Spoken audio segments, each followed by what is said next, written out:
Oi, pessoal. Eu sou o professor Inairo Gomes, Francisco Inairo Gomes. Vamos falar agora sobre programa de governo.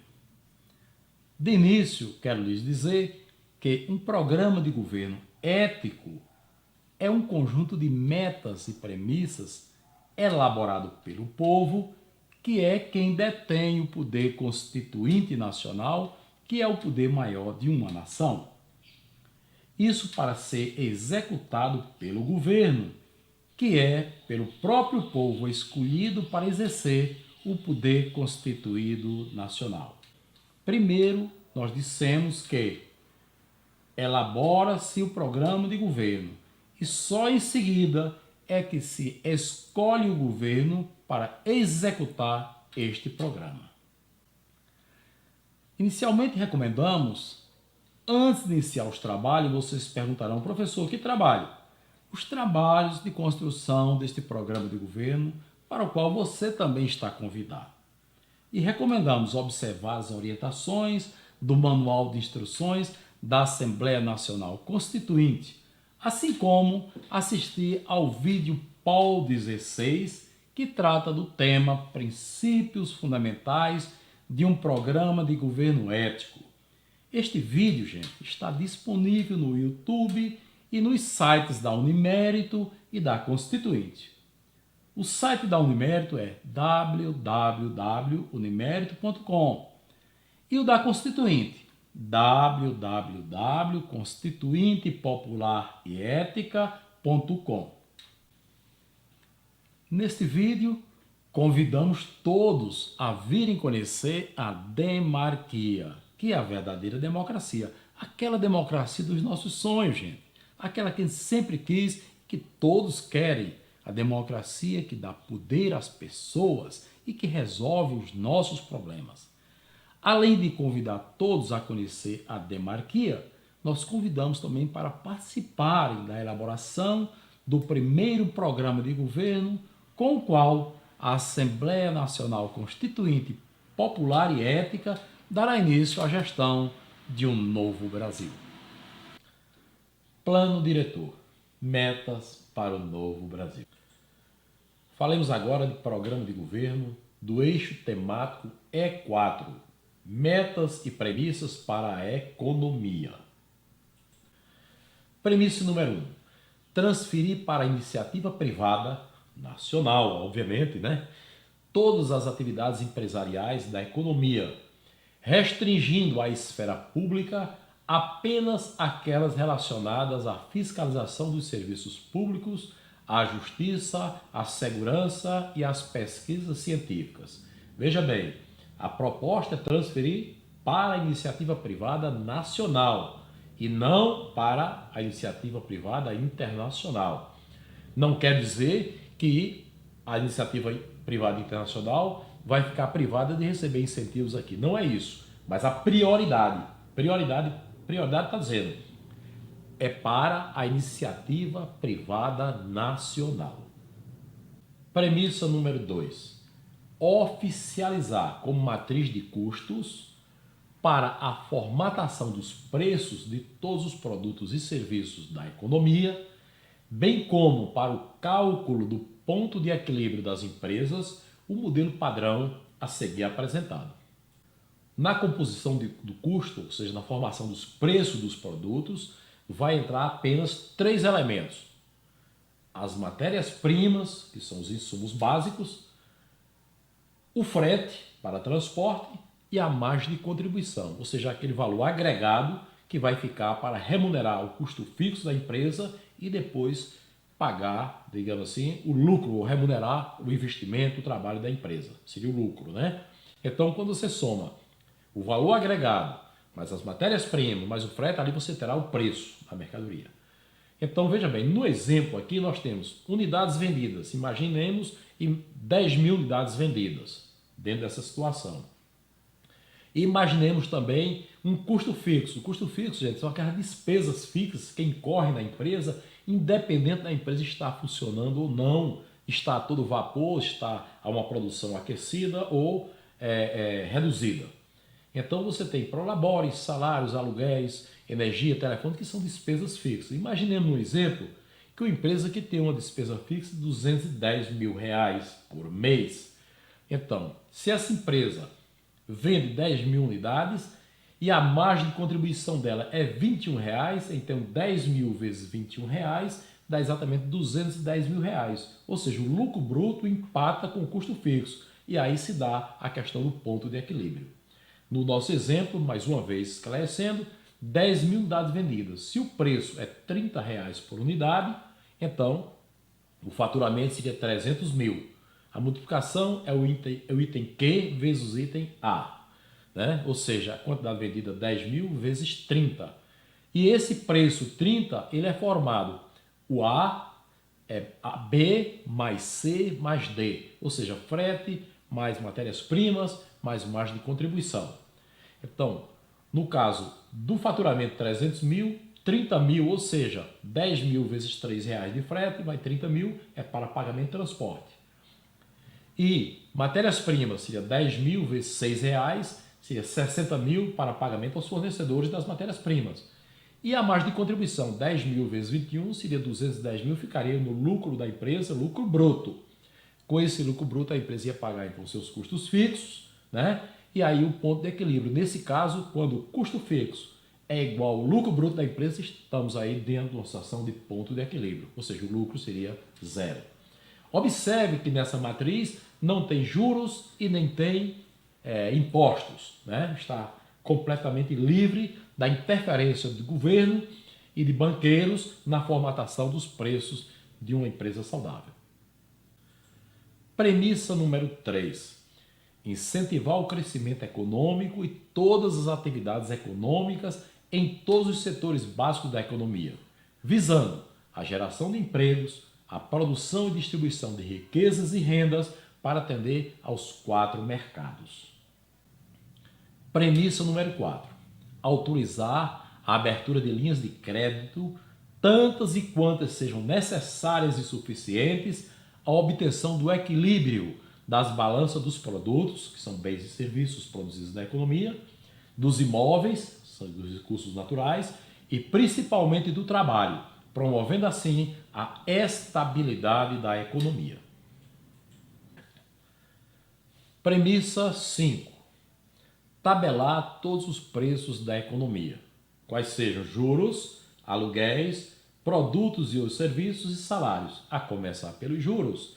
Nós vimos na premissa, falando sobre finanças, que os juros são tabelados, né? No máximo 3% ao ano, juros simples e fixos. E esse tabelamento, esse estabelecimento desse preço dos juros, é a sociedade que tem que decidir quando for aprovar o seu programa de governo. O governo tem a obrigação de observar isso aí e dar o bom exemplo, porque ele é quem emite moeda, ele é que tem essa prerrogativa para a emissão de capital, portanto tem que dar o bom exemplo. E tabelar os juros, tabela todos os demais bens e serviços da economia, produtos, aluguéis, salários, etc., para que haja estabilidade econômica. Com detalhe, quando falamos tabelamento de preço, não estamos falando de congelamento, ou seja, os preços poderão até ocorrer algumas mudanças para ajustes, mas isso aí vai ter que ser debatido e discutido e encontrado as razões justas para que isso aconteça. Por outro lado, não é demais dizer que esse tabelamento de preço vai implicar que todos os produtos deverão vir impressos no rótulo do produto, estabelecido a partir do produtor e para o consumidor, ficando de uma vez por todas extinta, né? Erradicada essa prática nefasta dos preços oscilantes. Você chegar de manhã no supermercado, o leite é uma coisa, de tarde é outra, o açúcar é um hoje aqui e é outro amanhã, etc. Isso não existe. Nas premissas do tabelamento de preços, vamos buscar os preços estáveis e iguais em todo o território nacional. Premissa número 6. Incentivar aos empreendedores jovens, concedendo-lhes o crédito pleno público para investimentos na construção, ampliação, reforma, aparelhamento, modernização de novas empresas, bem como na contratação e capacitação própria e de trabalhadores. Premissa número 7.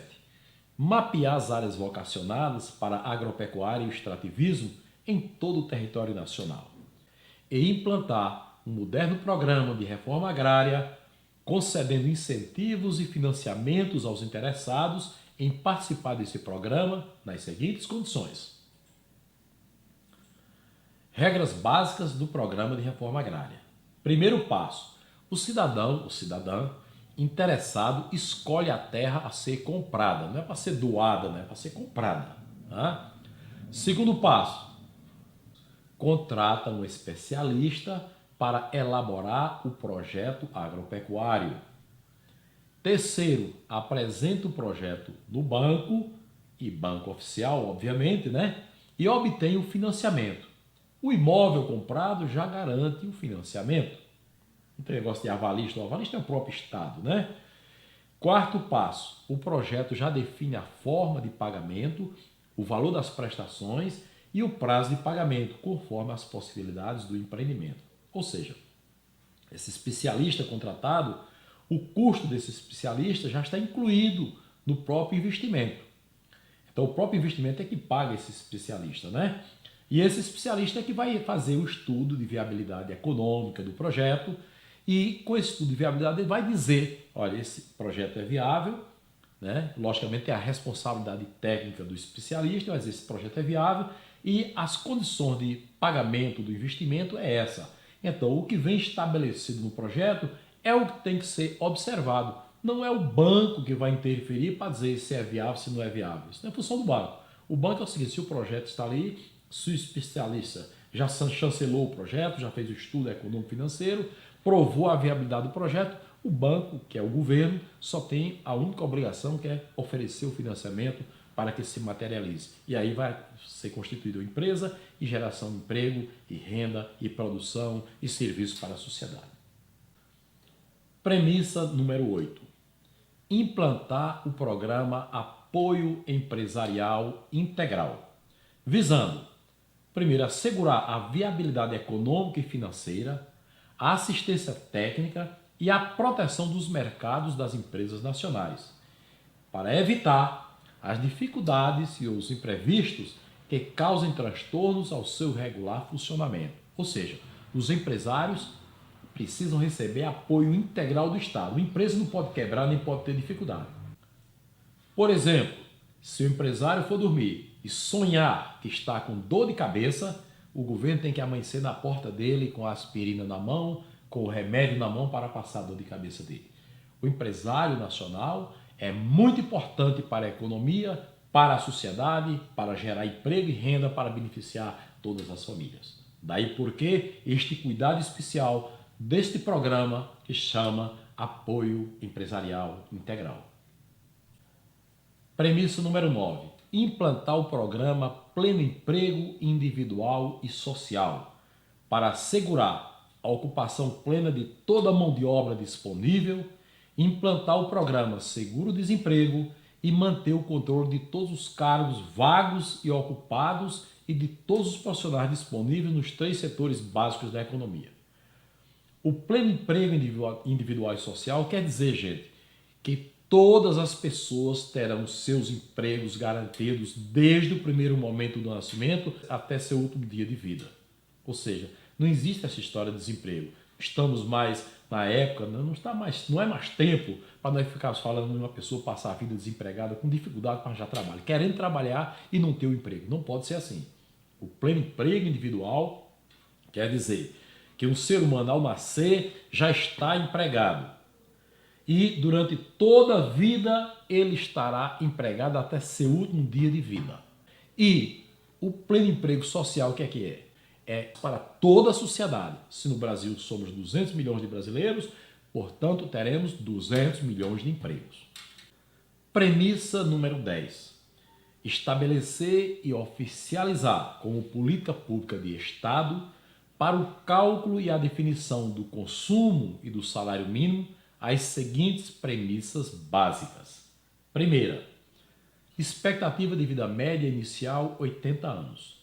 Nós vamos iniciar no Brasil com expectativa de vida média inicial de 80 anos, né? Muito embora o sistema esteja preparado para uma expectativa de vida de 100, de 120 e assim por diante. No mundo, a expectativa de vida ainda não chega a 70 anos em média, né? E no Brasil, Homens, a expectativa de vida para homens no Brasil é 72, para mulheres 74. Mas nós já vamos começar a trabalhar com a expectativa de vida média inicial de 80 anos. Para cada 2 anos de vida, 1 ano de trabalho. Essa é uma outra premissa, né? Então nós vamos partir da expectativa de vida média de 80 anos, sendo que para cada 2 anos de vida, 1 ano de trabalho. E o item 3 é para cada ano de salário, 2 anos de consumo. Portanto, essas são as premissas básicas para cálculo do consumo e do salário mínimo. Vejamos no exemplo a seguir. Ali nós temos expectativa de vida média 80 anos. Logo, a vida economicamente ativa é 50% da expectativa de vida média, portanto 40 anos. Se uma pessoa vai viver 80 anos, 40 anos, durante 40 anos vai ficar trabalhando, ou seja, trabalho produtivo obrigatório. Quem quiser trabalhar mais de 40 depois de aposentado, tudo bem, é uma opção de cada um. Mas a premissa é essa, 80 anos expectativa de vida média e vida economicamente ativa, 40 anos, ou seja, aquela vida que você passa trabalhando, ocupando um emprego, né? Ou então à frente de uma empresa. Muito bem. Consumo médio mensal, 5 mil. Esse consumo médio mensal é baseado na matriz de Nairo. Lá no livro Semente e Democracia nós falamos sobre isso e nos vídeos também sobre economia nós falamos sobre como se calcula o consumo médio mensal. Essa premissa inicial, 5 mil, nós estamos considerando com os preços tabelados. Não tem aquela história dos preços ficar subindo, né? Então, consumo médio mensal, 5 mil. E o salário mínimo para 80 anos. Não vamos fazer o salário mínimo para um mês. Se a pessoa vai ver 80 anos, portanto, o salário mínimo tem que ser definido para 80 anos. E aí, como é que nós calculamos? Custo de vida igual a 960 meses. Por quê? 80 anos vezes 12 meses dá 960 meses. 960 meses vezes 5 mil de consumo mensal, nós temos, portanto, 4 milhões e 800 mil é o valor do salário mínimo para 80 anos. E o salário mínimo mensal, quanto seria? 10 mil reais. Por quê? Porque se o custo de vida dividido pela vida economicamente ativa, ou seja, se o custo de vida é 4 milhões e 800 mil e a vida economicamente ativa é 480 meses, portanto, 4 milhões e 800 dividido por 480 meses, o salário mínimo não poderá ser inferior, tem que ser exatamente 10 mil reais. Estou falando de salário mínimo, não estou falando do salário total. Porque no sistema nós vamos ter essa concepção, salário é uma coisa, salário mínimo é outra. O salário é um conjunto mínimo mais a parte variável, que são as diferenças individuais. E o mínimo é só a base que vai atender às necessidades básicas de todos os cidadãos. Portanto, ninguém vai ganhar menos do que o salário mínimo. Agora, poderá ganhar muito mais do que o salário mínimo, isso sim, porque, logicamente, todo o esforço nosso é no sentido de melhorar a vida das pessoas e não de prejudicá-las. Premissa número 11. Estabelecer e oficializar, como política pública de Estado, para fim de cálculo do custo horário de mão de obra, a jornada diária de 6 horas de trabalho, tomando-se por base as seguintes premissas. Uma jornada diária é de 24 horas, ou seja, o dia inteiro tem 24 horas. Então você tem período de repouso necessário, 6 horas. Toda pessoa tem no mínimo 6 horas para repouso, dormir, descansar, assim por diante. Jornada de trabalho necessário, 6 horas. Restando, portanto, como horário livre disponível para gestão individual, 12 horas. Cada pessoa vai fazer essas 12 horas com bem entender. Quem quiser trabalhar, trabalha. Quem quiser estudar, estuda. Quem quiser repousar, repousa. Mas tem transporte, locomoção, coisas desse tipo. Vamos ver um exemplo como seria usada essas 12 horas. Veja que ali nós temos, mais uma vez, período de repouso necessário 6 horas, jornada de trabalho necessária também 6 horas, restando, portanto, 12 horas. E essas 12 horas poderá ser utilizada a critério de cada um. Ali é um exemplo, refeições, 3 horas para refeições, 3 horas para deslocamento, sair de casa para o trabalho para casa e assim por diante. Estudo 3 horas para estudos, intervalos de repouso mais 3 horas. Isso é apenas um exemplo, mas isso aí vai ficar a critério de cada pessoa. Cada cidadão vai ficar perfeitamente livre para administrar suas 12 horas disponíveis, né, para a sua vida. A jornada de trabalho semanal seria assim: segunda-feira 6 horas, terça-feira 6, quarta-feira 6, de tal modo que ao final da semana teríamos, portanto, 36 horas de trabalho. O domingo seria para repouso. E a jornada de trabalho mensal? Então, se o mês tiver 4 semanas, na primeira semana 36 horas, na segunda semana 36 completaria 72, terceira semana 36, quarta semana 36, ao final seria 144 horas. Nós sabemos que tem mês que tem mais do que isso, mais menos porque nosso calendário ainda é um calendário que precisa ser estudado. A jornada de trabalho anual seria os 12 meses, você tem ali janeiro até dezembro, 144 horas mensais, portanto, nós temos 1.728 horas. Mais tem o 13º mês, mais 144 horas, 1.872. No sistema atual, gente, o 13º mês funciona como se fosse uma gratificação de Natal. Em verdade, não é uma gratificação de Natal, apenas as pessoas trabalham mais horas do que era para trabalhar, pelos contratos de trabalho, pela forma como hoje está feito o calendário, e isso implica que ao final do ano nós temos trabalhado um mês a mais. E esse mês a mais, devido às lutas dos trabalhadores, etc., conseguiram uma remuneração para essas horas extraordinárias que foram prestadas durante todo o ano. Por isso se fala em 13º mês, que na verdade são 13º mês, são 13 meses no ano, e esse calendário nosso, quem sabe a Constituinte abrace e queira resolver essa questão. Mas, ao final, a jornada de trabalho anual, prevista para o novo sistema, é de 1.872 horas por ano. Observação: todos os constituintes, inclusive você, estão convidados a dar sequência ao trabalho de aprimoramento deste eixo temático, ou seja, do eixo de economia, acrescentando as suas sugestões, propostas, pleitos, reivindicações, etc., em forma de itens, da forma como foi apresentado, né? Isso para a melhoria de todo o programa de governo.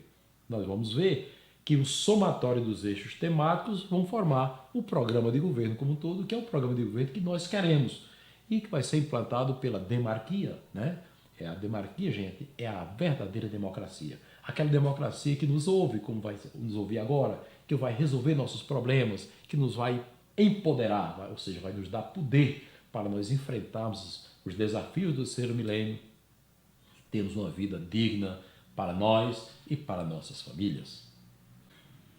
Convém agora esclarecer que as premissas básicas deste programa de governo que estamos elaborando, né, uma vez aprovadas pela nação, e quando eu falo nação, estou falando de você, de mim, de todos nós, nossos amigos, nossos parentes, serão convertidas automaticamente em políticas públicas de Estado e de governo para execução pelo poder constituído, que é o Executivo, e serão rigorosamente fiscalizadas antes, durante e depois da sua execução pelo poder constituinte, que é o poder maior da nação, que também é o poder deliberativo. Adquira os vídeos, faça a sua coleção completa. Mas atenção, gente, quando eu falo adquira os vídeos, faça a sua coleção completa, eu não estou dizendo compre os vídeos, não, estou dizendo adquira, porque eles estão disponíveis no YouTube e no site da Unimérito e da Constituinte. Você adquire para você ter a coleção completa e aprender tudo sobre seus direitos e como exercer a cidadania. Mas lembre-se de fazer uma capacitação em ética, cidadania e gestão para ter o embasamento necessário e trabalhar tanto na fiscalização da gestão pública como na elaboração e na execução dos planos e programas de governo. É um momento muito importante para você convidar seus amigos e familiares a tomarem conhecimento e virem participar da Constituinte Popular e Ética, neste ou noutros eixos temáticos e de acordo com a aptidão e a preferência de cada um. Chegou a hora da demarquia, a verdadeira democracia, que é uma grande festa, uma festa para a qual todos nós estamos convidados. Por isso temos dito, vamos à festa!